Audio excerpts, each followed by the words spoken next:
Hi, and welcome to this session on how to analyze economic risks. Today, that's what we want to understand and want to learn. What is economic risks? How do they come into your Web3 protocol? And why should you care about that? How do we get started with understanding economic risks? How do we even get started with figuring this thing out? How do we even get started with saying that this is the better way, this is the wrong way, this is bad risk, this is good design? This is where we need to go all the way back to first principles, first foundational principles of how we even design ecosystems in the first place. When we know how to design ecosystems, then we know how to figure out and calculate risks. Now, your question will then be, all right, first principles, what is the first principles that we're talking about? Very good question. Where do we see first principles? We see first principles in physics, right? What are the first principles of building this world? Gravity is gravity. You can be 100 kilograms, you can be 50 kilograms. Gravity is gravity. If you fall downwards. You don't fall upwards. That's a rule that's fixed to everyone in this ecosystem. So when we are building new countries, new ecosystems, new universe with a token-based ecosystem, what is the first principle that we're talking about? I want to share with you what the economics design framework is. And from there, we can understand how do we do economic audit. The framework is very simple. It has three different pillars: market design, mechanism design, and token design. Again, this is the pillars for us to build a robust, self-sustaining, self-financing economy. That means it's not based on speculation, it's not based on investors' money coming in, it's not based on marketing, but actual value creation in your economy. So what is market design? Pillar number one. Market design is the design of a market. Who are the participants in the space? How are they transacting? How often should they transact? Why should they transact? How do we get more people in this space? How often do people join the system? How do people trade with each other? How do people decide who to trade with each other? These are everything around the market. Defining the market. Who is in the market? What do they trade? Why do they trade? This is market design. So pillar one is market design, defining the market. Pillar two is mechanism design, defining the rules of the game, rules of this system. What is your governance systems like? How is decision being made? How are decisions being resolved? How are people voting? How are you allocating resources? How are you allocating tradable resources, non-tradable resources? How do people negotiate with each other? How do people decide to trade? How do you aggregate information outside into your ecosystem? Are you using oracles, or are you allowing people within your system to make decisions or to bring information in? How do you structure your economy? What are the rules in the economy? This is everything we talk about in the second pillar, mechanism design. What are the mechanisms, rules in this space to allow your market, your people, to come together to trade? Then you realize we have not talked about tokens at all. And this is where the third pillar comes in, tokens. Everything we talked about is people in the space, rules of trading. Now, they need to trade something, correct? What do they trade? They can trade tokens. Tokens are not just assets, like Bitcoin or Ethereum, but tokens are anything that represent value. So it could be an NFT. It could be a fungible token. It could be a security token. It could be a utility token, a governance token, or a token that's even not tradable at all. It just represents value within your system. And people trade with each other. You can trade it directly, or you can trade it through point system. That's a form of trading. So you have token design, and token design is the design of the asset that you have in your system. So we have market design, who is in the system, mechanism design, the rules that you have to agree on, like sign, say I agree to terms and services, then you join the system. And then token design, the assets within the system. With these three different pillars in place, we can come up with a very good economy. We can define the value that's being traded in there. We can figure out what are the rules to trade. We can look at why should people trade? How do people trade? How often do they trade? Are we talking about velocity? What are they trading? Are you talking about value accrual? How does value get accrued to this asset, this token? There are a lot of things that we can build and design to create a very robust and sustainable economy. Again, thanks to DLT, we get to build new economies, just like building a brand new universe. We get to design everything from scratch, which is fantastic.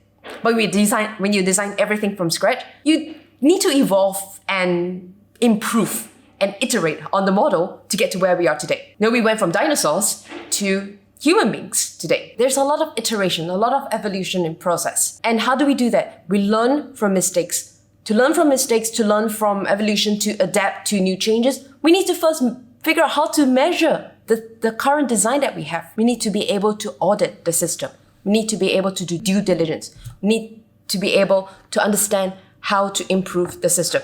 And so this is what we want to talk about. With that in mind, how do we look at economic risks based on the design of this economic design framework? Let's take a look at some examples. In market design, what do we look at?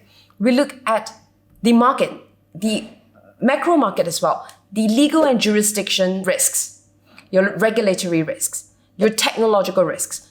Well, you're building on a specific chain. So what chain are you building on? The security of this chain. Maybe it's not hacked by your system, but hacked by the system below. And then also understanding your community. Who are your economic agents? How do they come in? How do you attract them? How often should they come in? It's not just gamers you want to attract. Are you doing casual gamers? Are you looking at hardcore gamers? Are you looking at semi-casual gamers?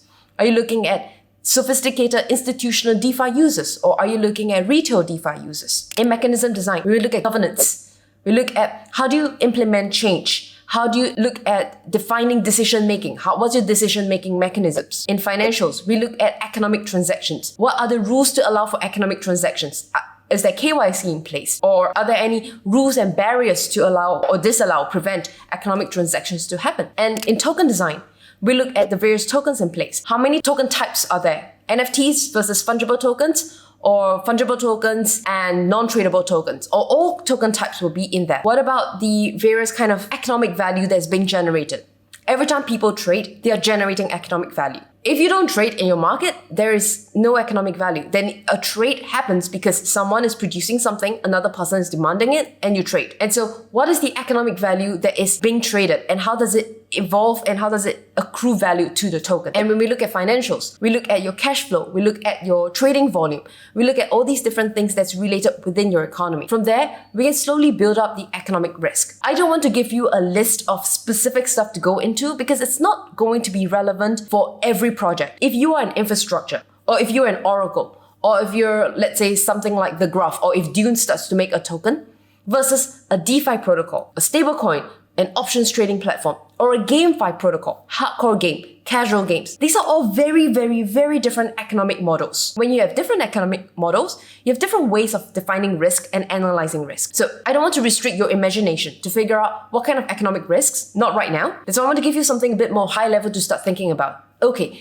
if we think about defining, creating this market of our ecosystem, what are the risks that could be? How should we think about the risk? How should we calculate the risk? How should we measure them? If we're creating rules to trade and transact, or rules of this entire ecosystem, what should we think about? How should we analyze the risk? What potential risks can there be? If we're looking at token design, how do we look at the various risks for various token types, economic risks for various kind of token types? How do you start thinking about that? I want you to start brainstorming and thinking about that. I can give you some answers, but it defeats the purpose because we're still in an evolutionary phase, right? I can give you some push to figure out how to start thinking, which is start from the first principles. Market design, mechanism design, token design. From these pillars, what kind of risks do we foresee and how do we start quantifying them? So another way to think about risks is, who are you?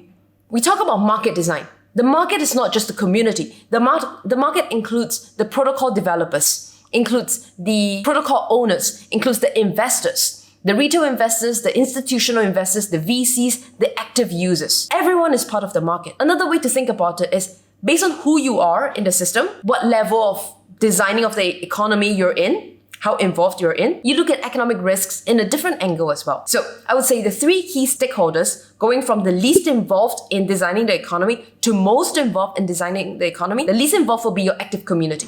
They're your users. You and me, we're users of the economy, ecosystem. We trade DAI, we send DAI, we use ribbon finance, we use different games, we use Chainlink as oracles. We're active users. We can vote to affect the design of the economy, but we are just the active users of the system. The second type, with the mid-level, it's more your VCs and investors. They can have some say in the design process, but they are not the one designing themselves. And lastly, you have your protocol creators and decision makers. They create the entire protocol. They create the rules of the entire protocol. So very active in designing the economy. With that being said, they all care about economic risks. And they care in different dimensions and domains and perspectives of economic risks. With the active users, the community,